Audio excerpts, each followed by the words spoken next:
L'étude que nous avons présentée dans l'épisode précédent était stupéfiante et a donné des résultats inattendus, car elle a montré que le miel de Manuka avec une faible concentration de méthylglyoxal et un faible indice de facteur de Manuka unique était plus efficace pour éradiquer les bactéries que le miel de Manuka avec une concentration élevée de méthylglyoxal et un faible indice de facteur de Manuka unique. Cote unique du facteur Manuka. Par conséquent, cette étude a soulevé des doutes sur la crédibilité et la fiabilité du système unique Manuka Factor en termes de classification de l'efficacité du miel de Manuka contre les bactéries.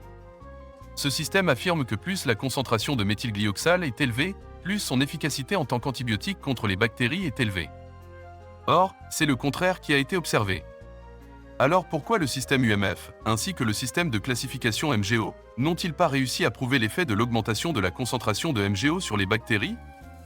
Avec vous, Dr Jamil Al-Qudsi, bienvenue dans cet épisode intrigant. Nous avons partiellement répondu à cette question dans l'épisode précédent en démontrant que la durée de conservation du miel de Manuka diminue la concentration de méthylglyoxal, l'antibiotique distinctif qu'il contient, modifiant ainsi ses chiffres réels. Nous avons également mentionné que l'augmentation de la température lors du stockage du miel de Manuka affecte directement la concentration en méthylglyoxal.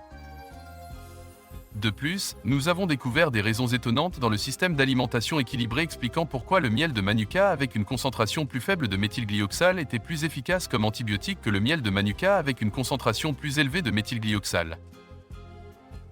Des études montrent que le miel contient différents types d'antibiotiques.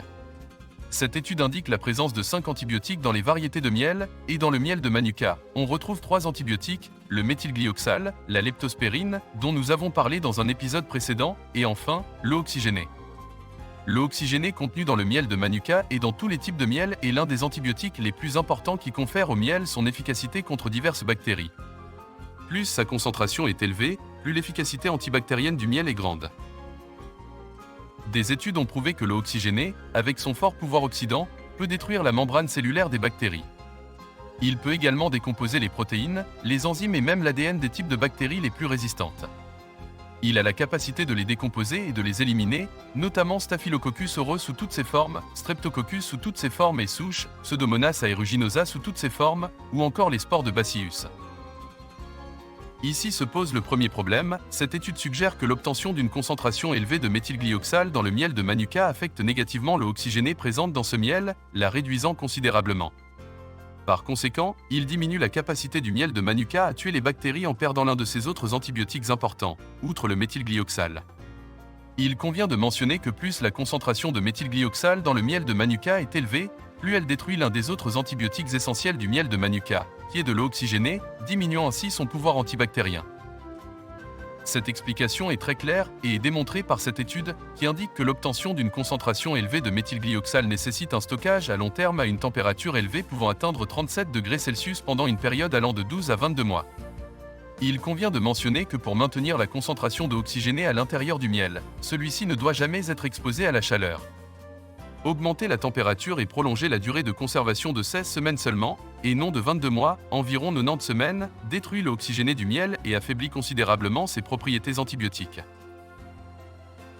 Dans cet épisode, nous avons peut-être vu une autre raison expliquant le manque de fiabilité du système unique Manuka Factor, à savoir que l'augmentation de la concentration de méthylglyoxal dans celui-ci entraînera la perte d'un antibiotique important, qui est l'eau oxygénée, qui collabore avec le méthylglyoxal dans tuer des types spécifiques de bactéries par plusieurs mécanismes.